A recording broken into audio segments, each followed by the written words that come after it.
ನಮಸ್ಕಾರ ಸ್ನೇಹಿತರೆ, ನನ್ನ ಹೆಸರು ರೇಖಾ.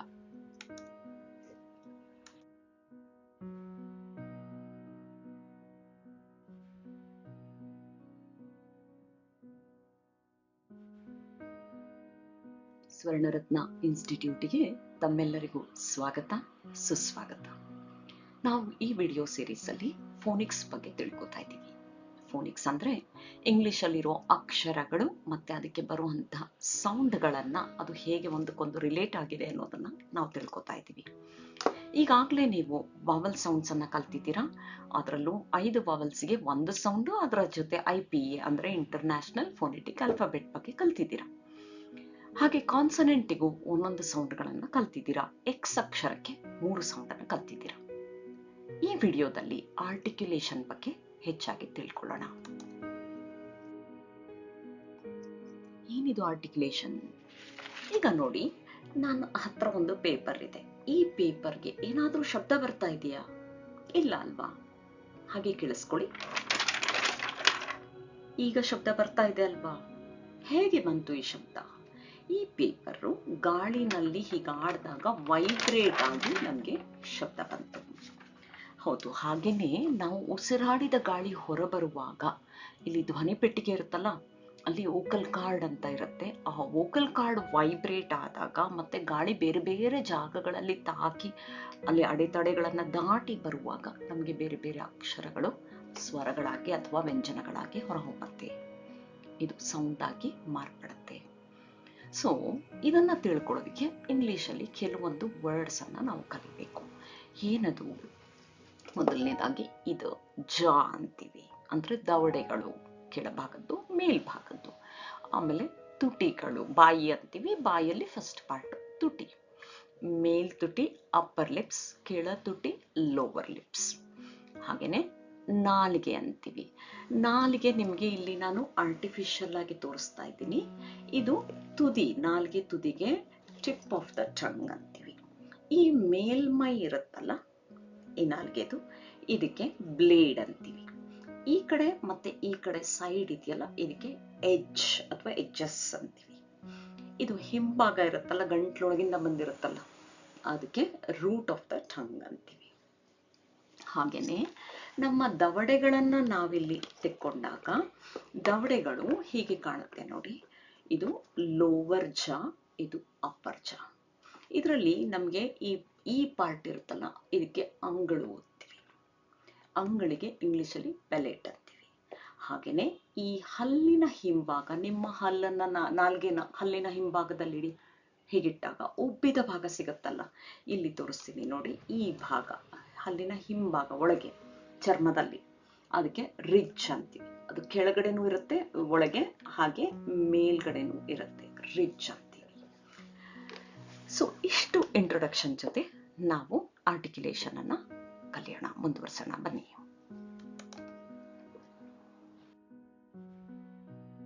ಇಲ್ಲಿ ನಮಗೆ ವರ್ಣಮಾಲೆ ಇದೆ, ಅಂದ್ರೆ ಆಲ್ಫಾಬೆಟ್. ಇದರಲ್ಲಿ AEIOU ಈ ಅಕ್ಷರಗಳಿಗೆ ಸ್ವರಗಳು ಓದ್ತೀವಿ. ಇಂಗ್ಲಿಷಲ್ಲಿ ಒಟ್ಟಾಗಿ ಬರಿತೀವಿ, ಕನ್ನಡದಲ್ಲಿ ಇದನ್ನ ಸಪರೇಟ್ ಮಾಡಿ ಸ್ವರಗಳು ವ್ಯಂಜನಗಳು ಅಂತ ಬರಿತೀವಿ. ಈ ಸ್ವರಗಳನ್ನ ತೆಗೆದ್ರೆ ನಮಗೆ ಸಿಗೋದು ವ್ಯಂಜನಗಳು. ಈ ವ್ಯಂಜನಗಳ ಆರ್ಟಿಕ್ಯುಲೇಷನ್ ಅನ್ನ ಇವತ್ತು ನೋಡೋಣ. ಬಿ ಅಕ್ಷರ ಇದೆಯಲ್ಲ, ಈ ಅಕ್ಷರ ನಾವು ಮಾಡುವಾಗ ಈ ತುಟಿಗಳನ್ನ ಪೂರ್ತಿ ಮುಚ್ಚಿಬಿಟ್ಟು ಗಾಳಿ ಓದುತ್ತೀವಿ. ಈ ಗಂಟ್ಲಲ್ಲಿ ವೈಬ್ರೇಷನ್ ಕೊಡ್ತೀವಿ. ಬ ಬ ಹೀಗೆ ಮಾಡಿದಾಗ ಸೌಂಡ್ ಬರುತ್ತೆ. ತುಟಿ ಮುಚ್ಚಿ ಗಾಳಿಯನ್ನು ಹೊರದಬ್ಬಿ ಇಲ್ಲಿ ವೈಬ್ರೇಷನ್ ಕೊಟ್ರೆ ಬ. ಮುಂದಿನ ಅಕ್ಷರ ಸಿ. ಸಿಗೆ ಯಾವುದು ಸೌಂಡೇ ಇರಲಿಲ್ಲ ಸ್ವತಃ, ಅದಕ್ಕಾಗಿ ಒಂದು ಸೌಂಡ್ ಅಂತ ಇರಲಿಲ್ಲ. ಅಳಕ್ ಶುರು ಮಾಡ್ತು ಸಿ. ಅವಾಗ ಇದ್ರ ಕೆಳಗೆ ಇದ್ದ ಒಂದು ಫ್ರೆಂಡ್ ಹೇಳ್ತು, ನನ್ನ ಸೌಂಡನ್ನು ನೀನು ತಗೊಂಡ್ಬಿಡು ಅಂತ. ಸೊ ಕೆಳಗಿರೋ ಅಕ್ಷರ ಖೇ. ಸೊ ಖೇ ಸೌಂಡನ್ನು ಸಿ ತಗೊಂಡು ಖುಷಿಯಾಗೋಯ್ತು ಅದಕ್ಕೆ. ಖ ಖ ಖ ಅಂತ ಅದ್ರ ಸೌಂಡಲ್ಲಿ ಕುಣಿಯೋಕೆ ಶುರು ಮಾಡ್ತು. ಆದರೆ ಖೇ ತುಂಬ ಕನ್ನಿಂಗ್. ಖೇ ಹೇಳ್ತು, ನನ್ನ ಸೌಂಡ್ ತಗೊಂಡಿದ್ಯಲ್ಲ, ಈಗ ನನ್ನ ಕೆಲಸ ಎಲ್ಲ ನೀನೇ ಮಾಡಬೇಕು ಅಂತ. ಸಿಗೆ ಮತ್ತೆ ಬೇಜಾರಾಯ್ತು, ಅಳಕ್ ಶುರು ಮಾಡ್ತು. ಆಗ ಇನ್ನೊಂದು ಫ್ರೆಂಡ್ ಇತ್ತು, ಆ ಫ್ರೆಂಡ್ ಹೆಸರು ಲೆಟರ್ ಎಸ್. ಎಸ್ ಹೇಳ್ತು, ನನ್ನ ಸೌಂಡನ್ನು ನೀನು ತಗೋ ಅಂತ. ಸೊ ಎಸ್ ಸೌಂಡನ್ನು ಖೇ ತಗೊಂತು. ಈಗ ಸಿಗೆ ಎರಡೆರಡು ಸೌಂಡ್ ಇದೆ, ಒಂದು ಖ, ಇನ್ನೊಂದು ಸ್. ಆದ್ರೆ ಎರಡು ಸೌಂಡಲ್ಲಿ ಯಾವಾಗ ಹೇಳಬೇಕು ನಮ್ಗೆ ಗೊತ್ತಿಲ್ಲ ಅಲ್ವಾ. ಒಂದು ಆಕ್ಟಿವಿಟಿ ಬೇಸಲ್ಲಿ ಮುಂದೆ ನಿಮಗೆ ಇದನ್ನ ಹೇಳ್ಕೊಡ್ತೀನಿ. ಆದ್ರೆ ಈಗ ಸದ್ಯಕ್ಕೆ ಸಿಗೆ ಒಂದು ಸೌಂಡನ್ನು ಮಾತ್ರ ಇಟ್ಕೊಳ್ಳೋಣ, ಇನ್ನೊಂದು ಸೌಂಡನ್ನು ಪಕ್ಕ ತಳ್ಬಿಡೋಣ. ಹಾಗಾಗಿ ಸಿ ಸೌಂಡ್ ಏನು ಅಂದ್ರೆ ಮುಂದೆ ಇನ್ನೊಂದನ್ನು ಕಲಿಯೋವರೆಗೂ ಖಿ ಸೌಂಡ್ ಮಾತ್ರ ಹೇಳಿ, ಖ ಅಂತ. ಈ ಖ ಹೇಳುವಾಗ ಹೇಗೆ ಹೇಳಬೇಕು? ನಾಲಿಗೆ ಕೆಳದವಡೆಗೆ ಅಂಟ್ಕೊಂಡಿರ್ಬೇಕು. ಇದನ್ನ ನಾವು ಖ ಅಂತ ನಾಲ್ಗೆ ಮೇಲೆತ್ತೋ ಹಾಗಿಲ್ಲ. ನಾಲ್ಗೆ ಪೂರ್ತಿ ಇಲ್ಲಿಗೆ ಕಚ್ಕೊಳ್ಳಿ, ಆಮೇಲೆ ಬಾಯಿ ಸಡನ್ ಆಗಿ ತೆಕ್ಕೊಂಡು ಇಲ್ಲಿಂದ ಪೂರ್ತಿ ಓಪನ್ ಆಗ್ಬೇಕು. ಖ ಅಂತ. ಇಲ್ಲಿ ವೈಬ್ರೇಷನ್ ಬರಬಾರ್ದು. ಒಂದು ವೇಳೆ ವೈಬ್ರೇಷನ್ ಬರ್ತಾ ಇದೆ ಅಂದ್ರೆ ನೀವು ಆ ಸೌಂಡನ್ನು ತಪ್ಪಾಗಿ ಹೇಳ್ತಾ ಇದ್ದೀರಾ ಅಂತ ಅರ್ಥ. ಸೊ ಇನ್ನೊಂದ್ಸಲ ಹೇಳ್ತೀನಿ, ಈ ಸೌಂಡನ್ನು ಕೇಳಿಸ್ಕೊಳ್ಳಿ.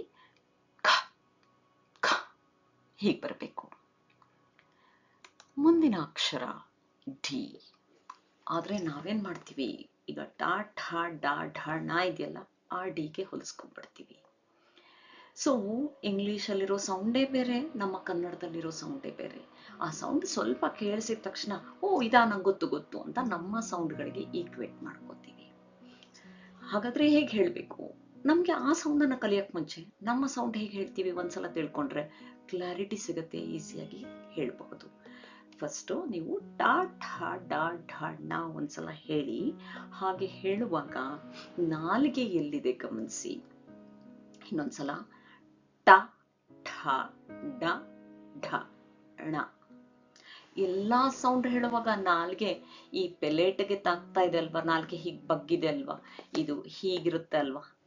ಇನ್ನೊಂದ್ಸಲ ಗಮನಿಸಿ, ಕರೆಕ್ಟಾ? ಆದ್ರೆ ಇಂಗ್ಲಿಷಲ್ಲಿ ಹೇಳುವಾಗ ಈ ನಾಲ್ಗೆ ಈ ರಿಡ್ಜ್ ಹತ್ರ ಇರಬೇಕು, ಇಲ್ಲಿ ತುದಿಗಿರ್ಬೇಕು. ಅಲ್ಲಿಂದ ಗಾಳಿನ ಕೆಳಗೆ ಅಪ್ಪಳಿಸಬೇಕು. ಪ್ಲಾಸಿವ್ ಅಂತೀವಿ, ಅಂದ್ರೆ ಹೀಗೆ ಗಾಳಿನ ಅಪ್ಪಳಿಸತ್ತೆ. ಸೊ ಈ ಸೌಂಡ್ ಹೇಳುವಾಗ ನಾವು ಡ ಅಂತ ಹೇಳೋ ಹಾಗಿಲ್ಲ, ನಾಲ್ಗೆನ ಈ ತುದಿಲಿಟ್ಕೊಂಡು ಕೆಳಕ್ಕೆ ಗಾಳಿನ ಅಪ್ಪಳಿಸ್ಬೇಕು. ಕೇಳಿಸ್ಕೊಳ್ಳಿ ಒಂದ್ಸಲ. ಡ ಡ ಹೀಗೆ ಬರಬೇಕು. ಡ ಬೇರೆ, ಡ ಬೇರೆ, ಸ್ವಲ್ಪ ಚೇಂಜ್ ಇದೆ ಅಲ್ವಾ ಸೌಂಡು. ಸೊ ಹಾಗಾದ್ರೆ ಡಿ ಸೌಂಡ್ ಏನು? ಡ ಆಸ್ ಎನ್ ಡಾಗ್. ಮುಂದಿನ ಸೌಂಡು ಲೆಟರ್ ಎಫ್ಗೆ. ಎಫ್ ಸೌಂಡ್ ಹೇಳುವಾಗ ಏನ್ ಮಾಡಬೇಕು? ಮೇಲಿನ ಹಲ್ಲುಗಳು ಕೆಳ ತುಟಿಯನ್ನ ಸ್ವಲ್ಪ ತಗ್ಸ್ಕೋಬೇಕು. ಹೀಗೆಲ್ಲ ಜೋರಾಗಿ ಕಚ್ಕೋಬಾರ್ದು, ಲೈಟಾಗಿ ಹೀಗಿಟ್ಕೊಂಡು ಗಾಳಿಯನ್ನ ಊದಬೇಕು. ಫ್ರಿಕಿಟಿವ್ ಅಂದ್ರೆ ಗಾಳಿ ಉಜ್ಜಿಕೊಂಡು ಹೋಗ್ಬೇಕು, ಫ್ರಿಕ್ಷನ್ ಕ್ರಿಯೇಟ್ ಆಗ್ಬೇಕು. ಸೊ ಎಫ್ ಹೇಳುವಾಗ ಹಾಗೆ ಬರಬೇಕು. ನಮ್ಗೆ ಇನ್ನೊಂದು ಅಭ್ಯಾಸ ಇದೆ, ಏನದು? ಬಿ ನೋಡಿದ ತಕ್ಷಣ ಬಾ ಅಂದ್ಬಿಡ್ತೀವಿ, ಎಫ್ ನೋಡಿದ ತಕ್ಷಣ ಫಾ ಅಥವಾ ಫು ಹಾಗೆ ಹೇಳ್ತೀವಿ. ಯಾಕೆ? ಕನ್ನಡದಲ್ಲಿ ನಾವು ಬಾ ಅಂತಾನೆ ಹೇಳ್ತೀವಿ ಅಲ್ವಾ. ಯಾಕೆ? ಅಲ್ಲಿ ಬ ಅಕ್ಷರಕ್ಕೆ ಅಕಾರ ಸೇರಿಸಿ ಮಾಡಿರ್ತಾರೆ, ಹಾಗಾಗಿ ಬಾ ಅಂತಾನೆ ಬರೀತೀವಿ. ಇಂಗ್ಲಿಷಲ್ಲಿ ಹಾಗಿರಲ್ಲ, ಬಿ ಜೊತೆ ಯು ಸೌಂಡ್ ಅನ್ನ ಸೇರಿಸಿದೀವ? ಖಂಡಿತ ಇಲ್ಲ. ಹಾಗಾಗಿ ಇಲ್ಲಿ ಅರ್ಧರ್ಧ ಸೌಂಡ್ಗಳನ್ನ ನಿಲ್ಲಿಸ್ಕೋಬೇಕು ಕಲಿಯುವಾಗ. ಫು ಅಥವಾ ಫಾ ಹೇಳಬಾರ್ದು, ಅಷ್ಟೇ ಹೇಳಬೇಕು. ಬರೀ ಗಾಳಿ ಹೊರಗೆ ಬರಬೇಕು. ಮೇಲಿನ ಹಲ್ಲು ಕೆಳತುಟಿಯನ್ನ ಸ್ವಲ್ಪ ತಾಕಿಸ್ಕೊಂಡು ಗಾಳಿ ಹೊರಗೆ ಬಂದ್ರೆ ಬರುವಂತಹ ಶಬ್ದಕ್ಕೆ ಅಂತೀವಿ. ಸೊ ಇನ್ನೊಂದ್ಸಲ ಎಫ್ ಸೌಂಡು. ಮುಂದಿನ ಅಕ್ಷರ ಜಿ.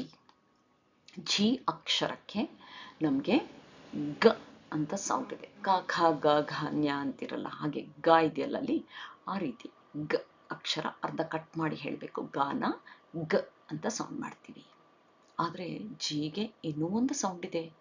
ಯಾಕೆ ಅಂದ್ರೆ ಇದು ಬೇರೊಂದು ಲೆಟರ್ಗೆ ಹೆಲ್ಪ್ ಮಾಡುತ್ತೆ. ಯಾವ್ದದು ಲೆಟರು ಕಾಣಿಸ್ತಾ ಇದೆಯಾ ಇಲ್ಲಿ, ಕೆಂಪಾಗ್ತಾ ಇದೆಯಲ್ಲ? ಜೆ. ಹೌದು, ಕರೆಕ್ಟ್. ಈ ಜೆ ಅಕ್ಷರದ ಸೌಂಡ್ ಅನ್ನ ಜಿ ಮಾಡುತ್ತೆ. ಯಾಕೆ ಹೀಗೆ ಮಾಡುತ್ತೆ? ಜೆಗೆ ಕೆಲವೊಂದ್ಸಲ ಕೆಲಸ ಮಾಡಕ್ ಆಗೋದಿಲ್ಲ, ಆಗ ಜೆಗೆ ಸಹಾಯ ಮಾಡುತ್ತೆ. ಯಾವಾಗ ಅದು ಮುಂದೆ ನೋಡೋಣ. ಜಿಗೆ ಜ ಅಂತ ಕೂಡ ಒಂದು ಸೌಂಡ್ ಇದೆ. ಇದು ಕೂಡ ಕಂಡೀಷನ್ ಕಲ್ತು ಆಮೇಲೆ ಹೇಳೋಣ. ಅದುವರೆಗೂ ಜಿಗೇನ್ ಸೌಂಡ್ ಅಂದ್ರೆ ಗ ಅಷ್ಟೇ ಹೇಳಬೇಕು, ಜ ಬೇಡ. ಹಾಗಾಗಿ ಒಂದು ಕೆಲಸ ಮಾಡಿಬಿಡಿ, ಜಿ ಸೌಂಡ್ ಹೇಳುವಾಗೆಲ್ಲ ಕೈ ಹೇಗೆ ಇಟ್ಕೊಂಡ್ಬಿಡಿ, ಗನ್ ಅಂತ ನಾಪ್ಕ ಇಟ್ಕೊಳ್ಳಿ, ಗ ಅಂತ ಹೇಳ್ಕೊಳ್ಳಿ, ಮರೆಯೋದೇ ಇಲ್ಲ. ಜಿ ಸೌಂಡ್ ಏನು? ಗ. ಇನ್ನೊಮ್ಮೆ ಜಿ ಸೌಂಡ್ ಏನು ಅಂದ್ರೆ ಏನ್ ಹೇಳ್ತೀರಾ? ಗ. ಚೆನ್ನಾಗಿ ನೆನಪಿರುತ್ತೆ. ಮುಂದಿನ ಅಕ್ಷರ H. H ಅಕ್ಷರಕ್ಕೆ ಗಾಳಿಯನ್ನ ಬಾಯಿಂದ ಹೊರಗೆ ದಬ್ಬಬೇಕು, ಬಾಯಿ ತಿಕ್ತಿರ್ಬೇಕು. ಈ ಕ್ಲೋಸ್ ಅಪ್ ಅಲ್ಲಿ ಮಾಡ್ತಾರಲ್ಲ ಹಾಗೆ ಕೈಯನ್ನ ಅಡ್ಡ ಇಟ್ಕೊಳ್ಳಿ, ಆವಾಗ ಚೆನ್ನಾಗಿ ಗೊತ್ತಾಗುತ್ತೆ. ಅಷ್ಟೇ, ಹ ಅನ್ನೋ ಹಾಗಿಲ್ಲ, ಏಕೆಂದ್ರೆ ಮತ್ತೆ ಆಕಾರ ಇಲ್ಲ ಇಲ್ಲಿ, ಹಾ ಹೂ ಯಾವುದು ಬರಬಾರ್ದು. ಸೊ H ಅಕ್ಷರಕ್ಕೆ ಏನ್ ಸೌಂಡ್ ಬರುತ್ತೆ ಅಂದಾಗ ಬಾಯನ್ನ ತೆಕ್ಕೊಳ್ಳಿ, ಗಾಳಿಯನ್ನ ಹೊರಗೆ ದಬ್ಬಿ, ಅಷ್ಟೇ ಮಾಡಬೇಕು, ಅಲ್ಲಿ ಆಕಾರ ಎಲ್ಲ ಬರಬಾರ್ದು. ಇನ್ನೊಂದ್ಸಲ ಹೇಳ, ಈ ಸೌಂಡ್ ಅನ್ನ ಕೇಳಿಸ್ಕೊಳ್ಳಿ, ಅಷ್ಟೇ ಬರಬೇಕು.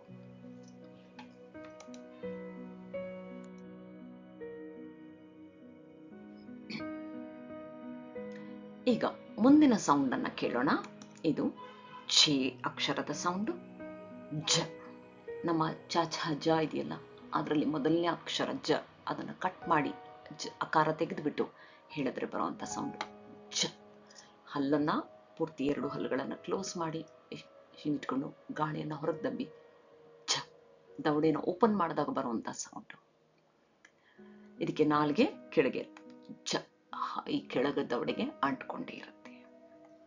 ಮುಂದಿನ ಅಕ್ಷರ ಖೆ. ಖೇಗೆ ಸೌಂಡ್ ಈಗಾಗಲೇ ಕಲ್ತ್ಬಿಟ್ಟಿದೀವಿ, ಯಾಕೆಂದ್ರೆ ಅದು ಸಿ ಕೊಟ್ಟಾಗ ಅದ್ರ ಸೌಂಡ್ ಏನು ಅಂತ ತಿಳ್ಕೊಂಡಿದೀವಿ ಅಲ್ವಾ. ಸೊ ಇನ್ನೊಂದ್ಸಲ ಹೇಳ್ಬಿಡೋಣ. ನಾಲ್ಗೆ ಕೆಳಭಾಗದ ದವಡೆಗೆ ಅಂಟ್ಕೊಂಡಿರ್ಬೇಕು, ಜಾಸ್ಗೆ ಅಂಟ್ಕೊಂಡಿರ್ಬೇಕು. ಸೊ ಹೇಳುವಾಗ ಸಡನ್ ಆಗಿ ಬಾಯಿ ತೆಗಿಬೇಕು, ಖ. ಗಂಟ್ಲಿಂದ ಈ ಸೌಂಡ್ ಬರಬೇಕು.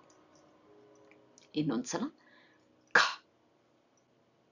ನಾವು ಈ ಸಿ ಇಂದ ಬರೋದಾಗ್ಲಿ, ಕೆ ಇಂದ ಬರೋದಾಗ್ಲಿ, ಎರಡಕ್ಕೂ ಏನೂ ಡಿಫ್ರೆನ್ಸ್ ಇಲ್ಲ, ಎರಡಕ್ಕೂ ಒಂದೇ ಸೌಂಡು, ಖ ಅಷ್ಟೇ ಬರಬೇಕು. ಆದ್ರೆ ನಮ್ಮಲ್ಲಿ ಇನ್ನೊಂದು ತಪ್ಪು ಮಾಡ್ತೀವಿ, ಏನ್ ಮಾಡ್ಬಿಡ್ತೀವಿ, ಕ ಅನ್ಬಿಡ್ತೀವಿ. ಅಲ್ಲಿ ವಾಯ್ಸ್ಲೆಸ್ ಆಗ್ಬೇಕಂದ್ರೆ ಇಲ್ಲಿ ವೈಬ್ರೇಷನ್ ಇರಬಾರ್ದು. ನಾವು ಹೇಳುವಾಗ CAT ಅಂದ್ರೆ ಕ್ಯಾಟ್ ಅಂತೀವಿ, ಅವ್ರು ಹೇಳುವಾಗ ಕ್ಯಾಟ್ ಅಂತಾರೆ.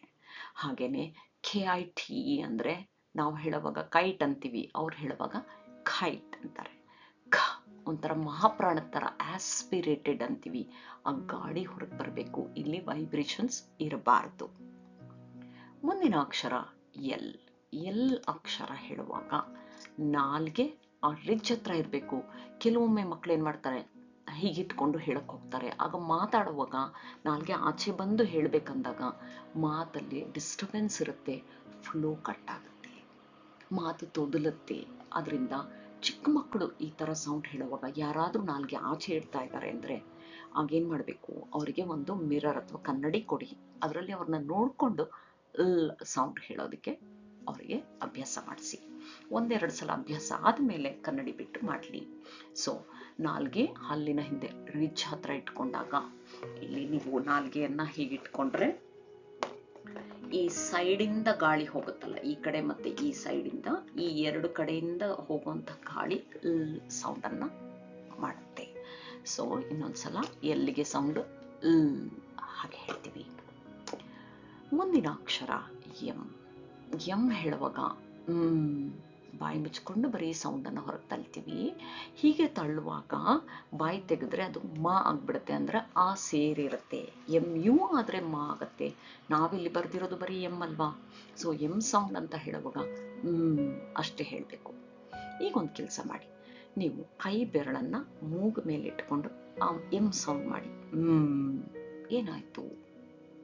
ಅದನ್ನೇ ಎಲ್ ಸೌಂಡ್ ಮಾಡಿ, ಹೀಗೆ ಬೆರಳಿಟ್ಕೊಳ್ಳಿ ಮೂಗ್ ಮೇಲೆ. ಏನೂ ಆಗ್ಲಿಲ್ಲ. ಎಂ ಇಟ್ಕೊಂಡಾಗ, ಎಮ್ಗೆ ಇಟ್ಕೊಂಡು ಹೇಳಿದಾಗ ಇಲ್ಲೆಲ್ಲ ವೈಬ್ರೇಟ್ ಆಯ್ತಲ್ವಾ. ಯಾಕೆ ಗೊತ್ತಾ, ಈ ಸೌಂಡ್ ಅನ್ನ ನಾವು ಬಾಯಿ ಕ್ಲೋಸ್ ಮಾಡ್ಬಿಡ್ತೀವಲ್ಲ, ಮೂಗಿಂದ ಹೊರಗೆ ಬರುತ್ತೆ ಆ ಸೌಂಡು. ಹಾಗಾಗಿ ಈ ಸೌಂಡಿಗೆ ನೇಸಲ್ ಕಾನ್ಸನೆಂಟ್ ಅಂತೀವಿ. ನೇಸಲ್ ಅಂದ್ರೆ ನೋಸಿಂದ ಬರುವಂತಹ ಶಬ್ದ. ಇದಕ್ಕೆ ಕನ್ನಡದಲ್ಲಿ ನಾವು ಅನುನಾಸಿಕಗಳು ಅಂತೀವಿ. ನಾವು ಞ, ನ, ಮ, ಣ ಈ ಅಕ್ಷರಗಳೆಲ್ಲ ಇದೆಯಲ್ಲ, ಹಾಗೆ ಇದು ಮೂಗಿಂದ ಬರುವಂತಹ ಸೌಂಡ್. ಸೊ ಇಂಗ್ಲಿಷಲ್ಲಿ 3 ಅನುನಾಸಿಕಗಳಿದೆ, ಅಂದ್ರೆ 3 ನೇಸಲ್ ಕಾನ್ಸನೆಂಟ್ ಇದೆ. ಮೊದಲನೇದು ಈಗ ನೋಡಿದ್ರಿ ಎಂ. ಎರಡನೇದು ಈಗ ನೆಕ್ಸ್ಟ್ ಬರುವಂತಹ ಅಕ್ಷರ ಅದು ಎನ್. ಎನ್ನು ಕೂಡ ನೇಸಲ್ ಕಾನ್ಸನೆಂಟೆ. ಎನ್ ಸೌಂಡ್ ಹೇಗೆ ಮಾಡ್ತೀವಿ? ಎಲ್ ಥರನೇ ಹಾಗೆ ಇಟ್ಕೋತೀವಿ ರಿಜ್ಜಸ್ ಹತ್ರ, ಮೇಲ್ಗಡೆ ಅಪ್ಪರ್ ರಿಜ್ ಹತ್ರ ನಾಲ್ಗೆ ಇಟ್ಕೊಂಡು. ಈ ಸೈಡಿಂದ ಗಾಳಿ ಬರಲ್ಲ, ಮೂಗಿಂದ ಹೊರಗೆ ಬರುತ್ತೆ ಗಾಳಿ. ಸೊ ಮತ್ತೆ ಮೂಗ್ ಮೇಲೆ ಕೈ ಇಟ್ಟು ಹೇಳಿ ನೋಡಿ. ಎಲ್ಲಿಗೂ ಎನ್ನಿಗೂ ಡಿಫ್ರೆನ್ಸ್ ಗೊತ್ತಾಗಬೇಕಾದ್ರೆ ಹೀಗೆ ಮಾಡಿ. ಹೀಗೆ ಬೆರಳು ಇಟ್ಕೊಳ್ಳಿ ಮೂಗ್ ಮೇಲೆ, ಅಂತ ಹೇಳಿ, ಅಂತ ಹೇಳಿ. ಅಂದಾಗ ಏನು ವೈಬ್ರೇಷನ್ ಇರಲ್ಲ. ಅದನ್ನೇ ಅಂದಾಗ ನಾಲ್ಗೆ ಮೇಲೆ, ಬಾಯಿ ಕೆಳಭಾಗದಲ್ಲೆಲ್ಲ ವೈಬ್ರೇಷನ್ ಬರುತ್ತೆ. ಸೊ ಅದು ನೇಸಲ್ ಕಾನ್ಸನೆಂಟ್. ಸೊ ಇದೇ ಡಿಫ್ರೆನ್ಸ್ ಎಲ್ ಮತ್ತೆ ಎನ್ನಿಗೆ. ಸೊ ನೆಕ್ಸ್ಟ್ ಅಕ್ಷರ ಫಿ. ಫಿ ಸೌಂಡ್ ಹೇಳುವಾಗ ನಾವು ಬಾಯಿನ ಮುಚ್ತೀವಿ. ಬೀಗ್ ಹೇಗೆ ಹೇಳಿದ್ವಿ ಹಾಗೆ ಇರುತ್ತೆ. ಬೀಗೆ ಇಲ್ಲಿ ವೈಬ್ರೇಷನ್ ಬರುತ್ತೆ, ಆದರೆ ಫಿಗೆ ಬರೋದಿಲ್ಲ. ಬಾಯಿ ಮುಚ್ಚಿಬಿಟ್ಟು ಗಾಳಿಯನ್ನು ಹೊರಗೆ ದಬ್ತೀವಿ, ಆಗ ಬಾಯಿ ತೆಕ್ಕೊಂಡಾಗ ಪಾಪಿಂಗ್ ಸೌಂಡ್ ಬರುತ್ತಲ್ಲ, ಅದು P sound. So P sound ಪ. ಸೊ ಪಿ ಏನಂದ್ರೆ ನಾವೆಲ್ಲ ಪೆನ್ ಅಂದ್ಬಿಡ್ತೀವಿ, ಅಲ್ಲಿ ಆ ಪಾಪಿಂಗ್ ಸೌಂಡೇ ಬರ್ತಾ ಇಲ್ಲ.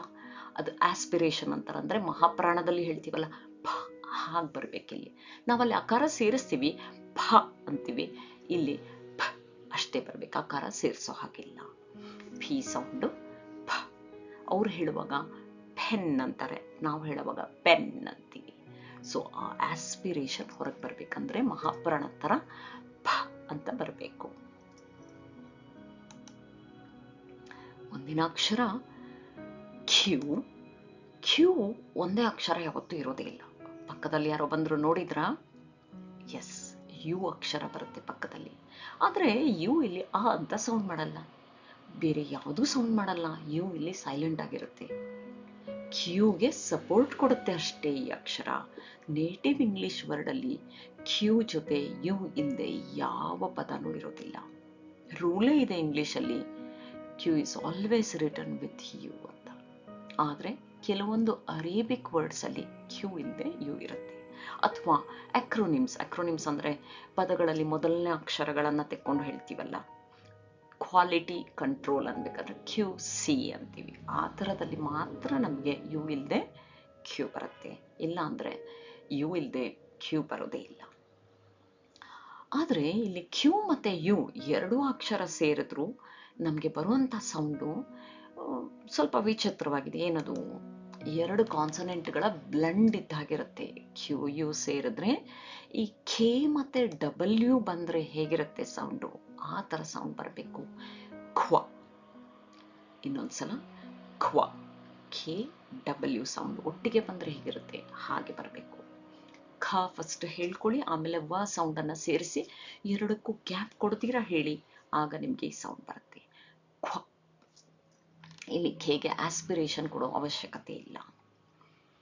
ಮುಂದಿನ ಅಕ್ಷರ, ಇದು ನಾವು ಇಂಡಿಯನ್ಸ್ ಎಲ್ಲ ತಪ್ಪು ಮಾಡುವಂತಹ ಅಕ್ಷರ. ಯಾಕೆ ಅಂದರೆ ನಾವು ರ ಅಕ್ಷರಕ್ಕೆ ಇದನ್ನು ಈಕ್ವೇಟ್ ಮಾಡ್ಕೋತೀವಿ. ಏನಿದು ರ? ಹೇಗೆ ಹೇಳ್ತೀವಿ ರ? ಮತ್ತೆ ನೋಡಿ, ನೀವು ಒಂದ್ಸಲ ಹೇಳ್ಕೊಳ್ಳಿ ರ ಅಂತ.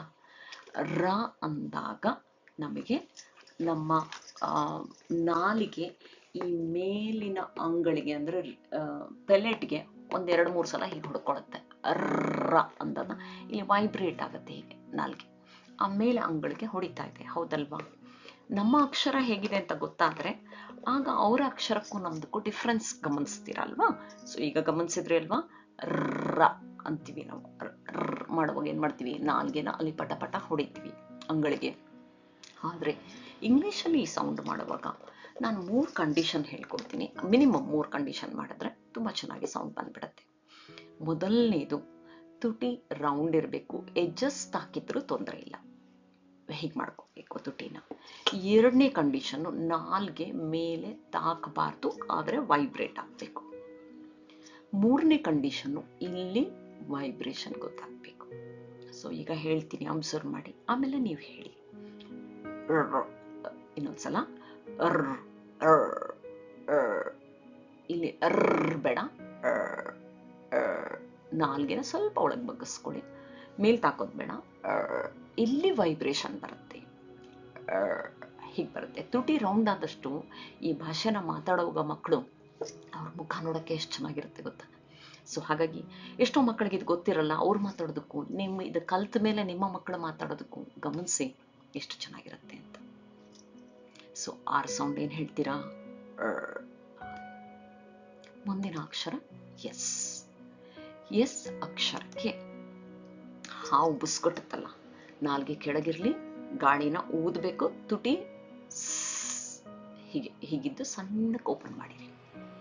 ಆಗ ಗಾಳಿ ಹೊರಗೆ ಹೋಗುತ್ತಲ್ಲ, ಹಾವು ಬುಸ್ಕೊಟ್ಟಿದ ಹಾಗೆ ಇರಬೇಕದು. ಇಲ್ಲಿ ನಿಮ್ಗೊಂದು ಟಿಪ್ ಹೇಳ್ಕೊಡ್ತೀನಿ. ಸೊ ಎಸ್ ಅಕ್ಷರ ನಿಮ್ಗೆ ಎಲ್ಲೇ ಬರಲಿ ಸಾಮಾನ್ಯ, ಅದಕ್ಕೆ ಬೇರೆ ಅಕ್ಷರಗಳಿಗಿಂತ ಒಂದು ಸ್ವಲ್ಪ ಟೈಮನ್ನು ಎಕ್ಸ್ಟ್ರಾ ನೀವು ಕಳೆದಾಗ, ಅಂದರೆ ಎಕ್ಸ್ಟ್ರಾ ಸ್ಪೆಂಡ್ ಮಾಡಿದಾಗ ನಿಮ್ಮ ಭಾಷೆಯಲ್ಲಿ ಮಾಧುರ್ಯತೆ ಬರುತ್ತೆ. ಸಾಮಾನ್ಯ ಎಲ್ಲ ಪ್ರೊಲಾಂಗಬಲ್ ಕಾನ್ಸನೆಂಟ್ಸ್ಗೂ ಇದು ಮಾಡಬಹುದು. ಪ್ರೊಲಾಂಗಬಲ್ ಅಂದರೆ ಏನು ಇನ್ನೂ ಹೇಳ್ಕೊಟ್ಟಿಲ್ಲ, ಮುಂದೆ ಹೇಳ್ಕೊಡ್ತೀನಿ, ಆಗ ನೀವು ಇದನ್ನು ಟ್ರಿಕ್ ಯೂಸ್ ಮಾಡಿ. ಬಟ್ ಎಸ್ ಅಕ್ಷರಕ್ಕೆ ಬೇಗ ಹೇಳೋದಕ್ಕಿಂತ ಸ್ವಲ್ಪ ಎಕ್ಸ್ಟ್ರಾ ಟೈಮ್ ತಗೊಂಡು ಹೇಳಿ, ನಿಮ್ಮ ಭಾಷೆ ತುಂಬ ಚೆನ್ನಾಗಿರುತ್ತೆ ಕೇಳೋರಿಗೆ.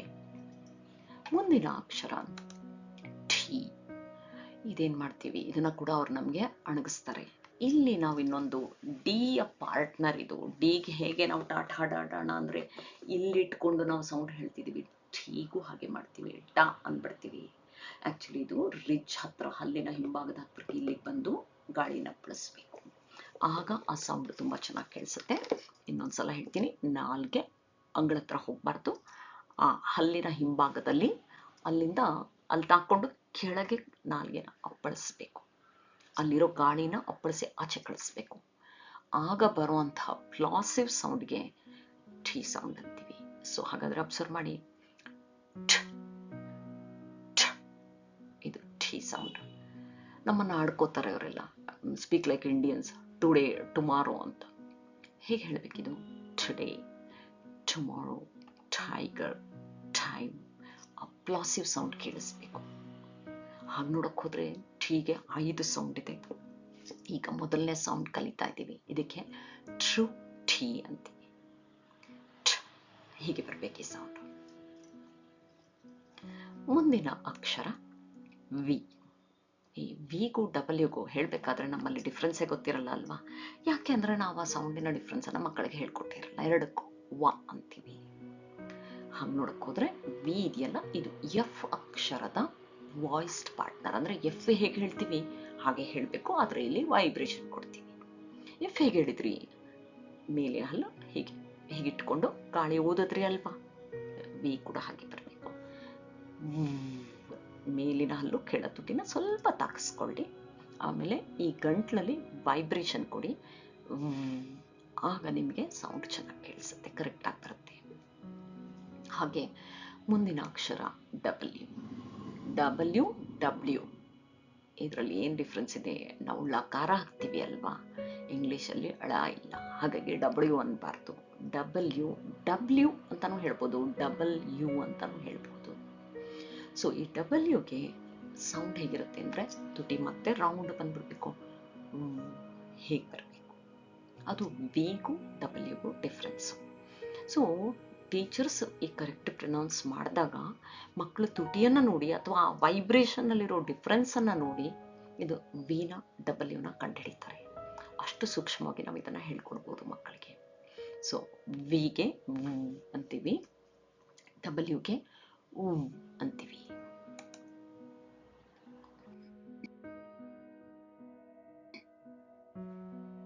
ಮುಂದಿನ ಅಕ್ಷರ ಎಕ್ಸ್. ಎಕ್ಸ್ ಅಕ್ಷರಕ್ಕೆ 3 ಸೌಂಡ್ ಇದೆ.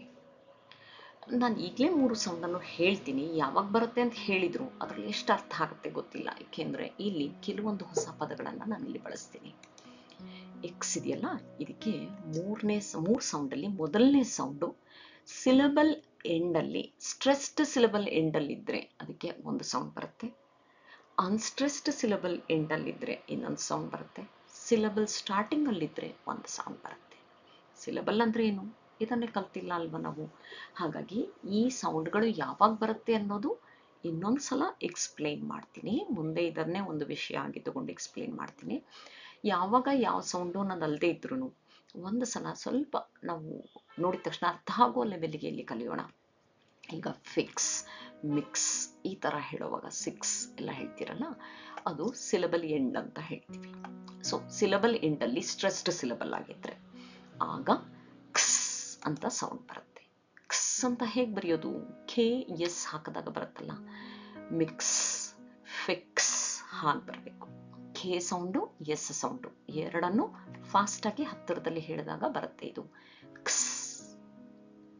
ಎರಡನೇ ಸೌಂಡು ಜಿ ಮತ್ತೆ ಝೆಡ್ ಅನ್ನ ಒಟ್ಟಿಗೆ ಹಾಕಿದ್ರೆ ಬರುತ್ತಲ್ಲ, ಆ ಥರ ಬರುತ್ತೆ. ಜಿಗೆ ಸೌಂಡು ಗ, ಝೆಡ್ಗೆ ಸೌಂಡು ಝ್, ಎರಡನ್ನು ಒಟ್ಟಿಗೆ ಹಾಕಿ ಗ್ಝ್. ಈಗ ಎಕ್ಸಾಮ್ ಅಂತ ಇದೆ, ಇದು ವರ್ಡ್ ಮಧ್ಯದಲ್ಲಿ ಬರ್ತಾ ಇದೆ, ಹಾಗಾಗಿ ಅನ್ಸ್ಟ್ರೆಸ್ಡ್ ಸಿಲಬಲ್ ಎಂಡಲ್ಲಿ ನೆಕ್ಸ್ಟ್ ಸ್ಟ್ರೆಸ್ಡ್ ಸಿಲಬಲ್ ಬರುತ್ತೆ, ಅದ್ರ ಮಧ್ಯೆ ಬರ್ತಾ ಇದೆ. ಸೊ ಹಾಗಾಗಿ ಈಗ ಸದ್ಯಕ್ಕೆ ವರ್ಡ್ ಮಧ್ಯದಲ್ಲಿ ಅಂತ ಅರ್ಥ ಮಾಡ್ಕೊಳ್ಳಿ. ಬಟ್ ಆದರೆ ಅದಕ್ಕೆ ಬೇರೆನೇ ಅರ್ಥ ಇದೆ, ವರ್ಡ್ ಮಧ್ಯದಲ್ಲ, ಮುಂದೆ ಹೇಳ್ಕೊಡ್ತೀನಿ. ಬಂದಾಗ ಎಕ್ಸ್ಗೆ ಗ್ಝ್ ಅಂತೀವಿ, ಎಕ್ಸಾಮ್ ಅಂತ ಯಾರು ಹೇಳಲ್ಲ, ಎಕ್ಸಾಮ್ ಅಂತೀವಿ. ಸೊ ಈಗ ಜಿ ಝೆಡ್ ಸೌಂಡ್ ಬರ್ತಾ ಇದೆ, KS ಅಲ್ಲ. ಸೊ ಮೊದಲನೇ ಸೌಂಡು KS ಅಂದರೆ ಕ್ಸ್ ಬಾಕ್ಸ್ ಅಲ್ಲಿ, ಎರಡನೇ ಸೌಂಡು ಗ್ಝ್ ಎಕ್ಸಾಮ್ ಅಲ್ಲಿ, ಮೂರನೇ ಸೌಂಡು ಝ್ ಅಂದರೆ ಝೆಡ್ಗೆ ಏನು ಸೌಂಡ್ ಬರುತ್ತೆ ಅದೇ ಸೌಂಡ್ ಬರುತ್ತೆ. ಸೊ ಈ ಝೆಡ್ ಸೌಂಡ್ ಯಾವಾಗ ಬರುತ್ತೆ? ಪದದಲ್ಲಿ ಎಕ್ಸ್ ಅಕ್ಷರನೇ ಮೊದಲನೇ ಅಕ್ಷರ ಆಗ್ಬಿಟ್ರೆ ಆಗ ಎಕ್ಸ್ಗೆ ಝ್ ಅಂತ ಸೌಂಡ್ ಬರುತ್ತೆ. ಝೈಲೋಫೋನ್, ಜೆರಾಕ್ಸ್, ಝೆನಾನ್, ಝೇವಿಯರ್ ಈ ಥರ ಪದಗಳಲ್ಲಿ ಎಕ್ಸ್ ಅಕ್ಷರದ ಸೌಂಡು ಝ್ ಅಂತ ಬರುತ್ತೆ. ಈಗ ವೈ ಅಕ್ಷರದ ಸೌಂಡ್ ನೋಡೋಣ. ವೈಗೆ ನಾವು ಯಾರ ಲವ ಬರೀತೀವಲ್ಲ, ಅದರಲ್ಲಿ ಮೊದಲನೇ ಅಕ್ಷರ ಯಾ ಇದೆಯಲ್ಲ, ಅಕಾರ ತೆಗೆದು ಬಿಡಿ, ಅದರಲ್ಲಿ ಅರ್ಧ ಅಕ್ಷರ ಅಷ್ಟೇ ಹೇಳಿ, ಆ ಸೌಂಡು ವೈ ಬರುವಂಥ ಸೌಂಡು. ಯ ಯ ಚಾ ಹೇಳುವಾಗ ಮಾಡ್ತೀರಾ, ಅದು ಚಾಗೆ ಇನ್ನೂ ಬಾಯಿನ ಕಚ್ಚಿರ್ತೀರಾ, ಇದಕ್ಕೆ ಸ್ವಲ್ಪ ಓಪನ್ ಇಟ್ಕೋತೀರಾ, ಸ್ವಲ್ಪ ಗಂಟ್ಲ ಹಿಂಭಾಗದಿಂದ ಬರುತ್ತೆ ಈ ಸೌಂಡ್. ಯ ಯ ಹಾಗೆ ಬರುತ್ತೆ. ಸೊ ವೈ ಸೌಂಡು ಯ, ಎಲ್ಲೋ ಇದೆಯಲ್ಲ ಹಾಗೆ. ಲಾಸ್ಟ್ ಅಕ್ಷರ ಝೆಡ್, ಈ ಸೌಂಡನ್ನು ಈಗಾಗಲೇ ನೋಡಿದ್ದೀರಾ, ಇನ್ನೊಂದ್ಸಲ ಹೇಳ್ತೀನಿ. ಝ್ ಅಂತ ಎಸ್ಗೆ ಹೇಳ್ತಿರಲ್ಲ, ಅದಕ್ಕೆ ವೈಬ್ರೇಷನ್ ಕೊಟ್ರೆ ಝೆಡ್ ಸೌಂಡ್ ಬರುತ್ತೆ. ಇದು ಝೆಡ್ ಅಕ್ಷರದ ಸೌಂಡ್.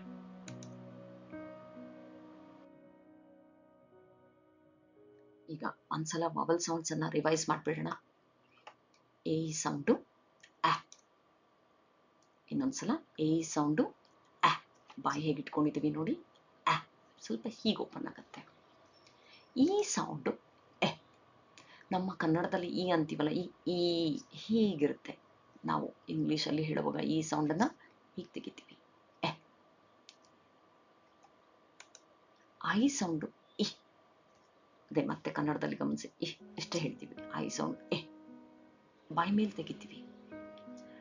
ಓ ಸೌಂಡು ಅ, ಓ ಶೇಪೇ ಬಂದ್ಬಿಡ್ಲಿ, ಅವಾಗ ಚೆನ್ನಾಗಿ ಬರುತ್ತೆ ಈ ಸೌಂಡ್. ಓ ಸೌಂಡು ಅ. ಯು ಸೌಂಡು ಅ, ಅ, ನಾವು ಕನ್ನಡದಲ್ಲಿ ಆ ಅಂತೀವಿ, ಇದರಲ್ಲಿ ಅ ಅಷ್ಟೇ ಬರುತ್ತೆ. ಇದೆಲ್ಲದಕ್ಕೂ ಶಾರ್ಟ್ ವಾವಲ್ ಸೌಂಡ್ ಅಂತೀವಿ, ಶಾರ್ಟ್ ಆಗೇ ಹೇಳ್ತೀವಿ, ಲಾಂಗ್ ಆಗಿ ತಗೊಳ್ಳಲ್ಲ ಇದನ್ನ, ಅಂದ್ರೆ ಜಾಸ್ತಿ ಟೈಮ್ ಸ್ಪೆಂಡ್ ಮಾಡಲ್ಲ ಸಾಮಾನ್ಯ.